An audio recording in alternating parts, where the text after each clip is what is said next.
di mana mazhab tafsir ini bukan cuma mengambil Al-Quran dan hadis sebagai rujukan, tapi juga menjadikan praktik Ahlul Madinah sebagai salah satu rujukannya. Kok bisa? Menarik banget ya. Yuk simak sampai habis.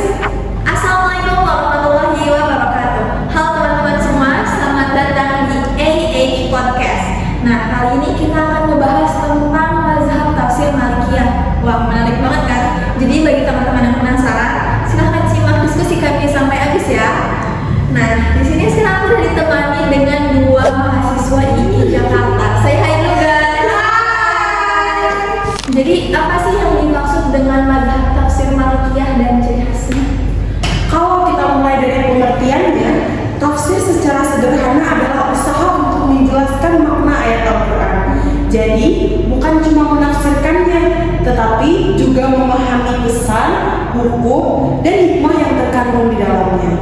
Dalam perspektif Malikiyah, tafsir itu dilakukan dengan berpegang pada Al-Quran, hadis, pendapat sahabat, dan kaidah bahasa Arab yang kuat. Selain itu, salah satu ciri khas yang cukup unik yaitu perhatian besar terhadap praktik masyarakat Madinah atau yang dikenal dengan istilah amal Ahlul Madinah. Amal Ahlul Madinah, apa sih itu amal Ahlul Madinah? Kalau secara sederhananya itu amal Ahlul Madinah itu adalah praktik keagamaan masyarakat Madinah yang dikenal atau diyakini masih dekat dengan ajaran Rasulullah karena mereka hidup di lingkungan para sahabat. Dan satu lagi, corak tafsir Malikiyah dikenal sebagai tafsir fikih. Artinya, penafsiran banyak diarahkan untuk menggali hukum-hukum syariat dari ayat Al-Quran. Wah, kalau begitu banyak ulama Malikiyah yang ketika menafsirkan Al-Quran itu langsung menghubungkannya dengan persoalan hukum dan kehidupan sehari-hari dong. Ya, betul. Lalu bagaimana sih sejarah lahir dan berkembangnya mazhab tafsir Malikiyah ini? Tafsir Malikiyah berawal dari pemikiran Imam Malik bin Anas yang hidup di Madinah. Menariknya, Imam Malik tidak menulis langsung kitab tafsir secara khusus.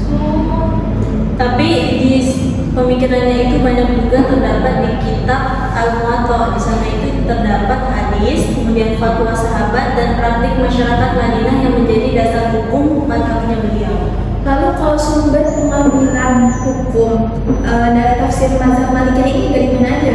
Kalau sumber utamanya itu pastinya dari Al-Quran. Kemudian yang kedua ada dari hadis Nabi. Selain itu juga ada dari pendapat sahabat. Nah, Imam Malik ini sangat menghargai fatwa para sahabat karena mereka adalah generasi yang langsung belajar dari Rasulullah.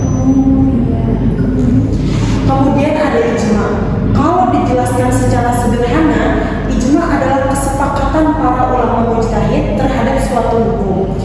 Berikut adalah qiyas, yaitu metode analogi. Misalnya ada kasus baru yang belum dijelaskan secara langsung dalam nas, lalu mencari kesamaannya dengan kasus yang sudah ada hukumnya.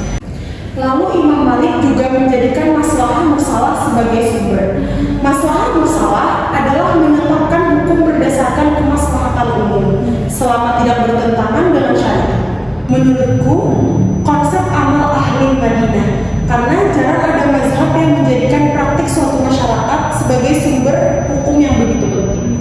Oh, kalau aku lebih tertarik sama konsep maslahah mursalah karena konsep ini itu menunjukkan bahwa Islam juga mempertimbangkan kemanfaatan masyarakat dalam menetapkan hukum.